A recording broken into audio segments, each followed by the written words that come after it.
All right, guys, what's going on? So today we're going to be talking about why I believe the financial system that we live in was designed to keep young men poor, right? And again, if you watch any of my videos up to this point, this whole idea of being in debt and I guess just generally not having a lot of money, right? It's something that I talk about a lot because I think though it's not only the problem of not having money is what bothers me, right? It's two things. It's that the fact that young people in general are struggling to navigate this world in terms of like how they manage their money and everything. But two is that the system itself, in my opinion, like the entire financial game that we live in and that we play, from the very beginning of your life is designed and made for you to lose, right? And that's something that I haven't really talked about a lot. I think I've been on the side of like coming for you guys in a sense. Like I'm always talking about how we need to avoid doing things. But this is more like me looking at it from like the sympathetic side of like, yo, young people, we've definitely been finessed, right? We've been told a lot of things that I don't think are really true as it relates to money. And as a result, I think a lot of young people, young men in particular, are like struggling because of that, right? So I want to go through these points and talk about pretty much, like I said, why I think the financial system as is designed to keep you poor, right? So as soon as you turn 18 years old, what happens, right? You literally start to receive stuff in the mail encouraging you to take out debt. So you start getting stuff in the mail for credit cards, APR, low credit limits, etc. It's a lot of things that they try to get you with right out the gate, right? But student loans, I would say, is probably the biggest one. So I'm sure we all know about how it goes when you're in high school, like around your senior year, the teachers and the guidance counselors pretty much start to tell you like, hey, you need to apply to college, blah, blah, blah.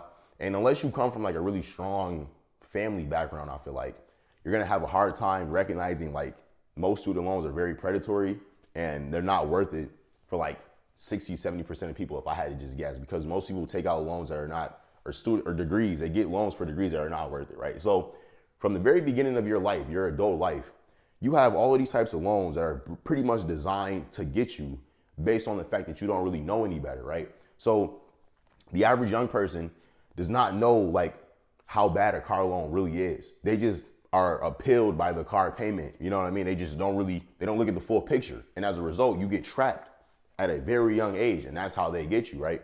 So that's why I put this number one. You become a target at 18. We're pressured into taking out loans, but no one ever teaches us about how to go about doing it. And that's pretty much what I was just trying to say. Like, as soon as you turn 18, as soon as you become a legal adult in America, you are able to take out loans. But in high school, there's no real financial literacy being taught, especially if you go to like a public high school. They don't teach you about loans in general. Like it doesn't even matter what type of credit or debt we're talking about. They don't teach you about how interest works, like how your payment works, all of those types of things, credit scores. They don't tell you that type of stuff. So you pretty much are just thrown into the world at 18, expected to just figure it out. And these companies know that, and that's how they get us, right? So that leads me into my second point as it relates to young men in particular. They recognize as well, young men are encouraged to flex. Not only are we encouraged, this is something that is natural to men. I think everybody, but men in general, we have a desire to look like we have it, right? You want to look like you're that guy, you know what I mean? So just as well as these companies know how easy it is to manipulate you as soon as you turn 18 and get into getting like a car loan or a student loan or whatever, they do the same thing when it comes to like stuff like buy now, pay later now. Using credit cards probably is related to this more, but when I say they, I mean the financial system, the banks, etc. They encourage young people, young men, to take out loans for nice cars so you can look like you're a baller, to have nice clothes. And in general, you're just encouraged to consume so much in the stage of your life when you probably have the least, if that makes any sense. Like as a young man, we're broke. Like most young men, I mean, I'm not broke, but most young men are like generally broke. So it's not like we have a lot of money to really disposable income to use on other things. But the way our society, the way our world is, social media, like they encourage you to be like a baller. And as a result, most people are like straining their resources and their income just to look like they're rich or something like that, right? So I said social media is a huge influence on what young men choose to spend their money and time on, which is true.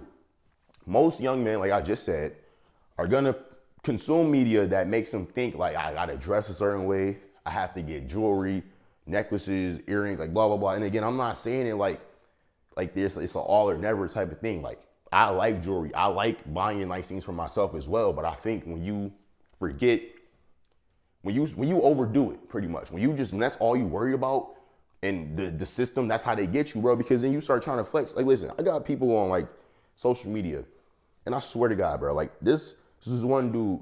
He take a vacation like every other month, right? And I don't never see this dude at work. And he's like pretty young, so I'm like, yo, there's no way this dude is like, I'm not hating. I'm not even trying to be a pocket watcher. But there's no way bro can afford to take all these vacations paying cash. Like he has to be in debt. Because that's what I'm talking about. Like they trying to get you to flex and have all this fun, but they don't tell you the consequences of doing all of that shit, bro. So you gotta think about that. So then I said, your value as a man is based on monetary value mainly, of course, which isn't inherently a bad thing. Because I think, that's how the world works. We can't act like being a man, you don't have to make money. Like that's just how it works. So I'm not saying that's a bad thing by itself. But I said, if young men don't learn how to properly navigate that and not overspend in the pursuit of masculinity, they'll fail. Now that sounds like a big statement, I know, right? But basically what I'm trying to say is that, like I said, it's not a bad thing that your value as a man is based on what you can produce. Like, if you are a baller, that's a good thing. Like, you don't want to not be a baller, right? But what I'm saying is, if you are the person who's going to get a car loan for a car you can't afford, just so you can look like a nice guy or you look like you're rich or something like that, if you're going to use a credit card to, let's say you take a female on a date and you trying to be like that guy, you take her to like Nobu or some shit and you use a credit card.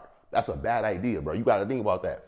Student loans is a different topic, I guess. These are more consumer based, but I still think the principle like holds. If you do not understand like the limits of what you can do as a young man, you're gonna fail. And the financial system, the banks, the credit card companies, the dealerships, the student loan people, they all understand this. Like, and that's how they get us. They understand that our mentality is like, we have a consumer-based mentality, and they trap you with that, right? So my last point here, I'm out of breath a little bit. I need to stop talking so fast. I feel like I get to talking and I just start going off the top, but I gotta slow down a little bit. Anyway, I said once you go into debt, it's hard for you to escape. So pretty much to summarize all of this, and like bring it all to a close, I guess. Starting out at 18, starting out as a young adult, you pretty much have the opportunity to go down the path of somebody who avoids being in debt and avoids making poor financial decisions, which most people don't. Or you can be like most people and go down the path of poor financial decisions, student loans, credit cards, car loans. And then these are decisions that most people end up having to deal with in their 20s and their 30s and their 40s. And as a result, you can never really have like a great, prosperous financial life. That's what I'm starting to recognize, bro. Like if you fall into these traps when you're like 18, 19, 20, 21, 22, 23, it's gonna be very hard for you to break out of it, especially if you don't increase your income, right? If you're somebody who your income levels remain pretty much at the same level while your debt load is increasing, bro, you're basically signing up to be a slave. Like I'm telling you, you're signing up for slavery. Buy now, pay forever. Every paycheck you get, you're gonna have to pay somebody else. Like it's bad enough we gotta pay bills. When I moved out my dad's house, gotta pay rent and shit now. It's like, bro, I don't like paying bills. It's not fun. So imagine you gotta pay bills and then you gotta pay hella debt as well. Like life is already expensive, bro. You gotta think about that. Interest becomes your slave owner. So like I just said, your income is pretty much stagnant, but your debt load on top of the interest that's accruing is just getting higher and higher. And then as a result, how much money you owe every month is just going higher and higher. So you're just constantly in this cycle. A poor credit score ruins a lot of opportunities. That's another thing people don't like to talk about. A young person make a poor financial decision when you're 18 years old. You don't even know what you did. You don't even know what you just signed up for real, excuse me. But as a result of a poor decision you made when you was like 18, your credit score at 26 is like cooked. So you trying to get the apartment that you want, can't get it. Trying to get a car loan, a reasonable rate, can't get it. Credit cards, you can't get it. So it's a whole bunch of opportunities that become limited to you if you have poor credit scores. And of course, I'm not saying like it's not our responsibility to improve the credit score, but if you're young, it's easy to fuck your credit score up and not even realize it, bro, like for real. Then I said, you pretty much just get stuck in the endless cycle of just making enough to survive, but not enough to save and advance in life. financially, you know? And that's how they get you, bro. Like, listen, I truly believe that all you have to do is like see through the system. Like the financial system is a game. They want you to take out loans. They want you to be in debt. The banks want you to owe them money so that all the resources that you accumulate, everything that you produce as a human being, you have to give a share of it to them. Now you can say we're not slaves anymore, right? But think about it, bro. Back in the day, we had to work on a plantation and we had to give like the plantation owner a share of your crops or whatever. Otherwise, you couldn't live there. What's the difference now? You go to work, I have to give like a third of your paycheck to debt because you made these decisions. It's like, what's the difference? You're basically a slave, bro. So that's what I think. I think the system is designed to keep us poor. Let me know in the comment section if you agree. I need to stop talking so fast. Like I said, I'm like out of breath right now, bro. But I care about this. Like, yo, we really need to recognize like being in debt, they're trying to trap us. I don't want y'all to be trapped. I want to be free. I don't have any debt. And I want to be like this forever. Now, buying a home, a mortgage, business, we could talk about debt from the business and the good side from down the line. But I think from a regular consumer, young man perspective, we gotta stay aware of like avoiding debt. So that's all I'm gonna say for this video. As always, it's been your boy Brandon Davis. I'm out.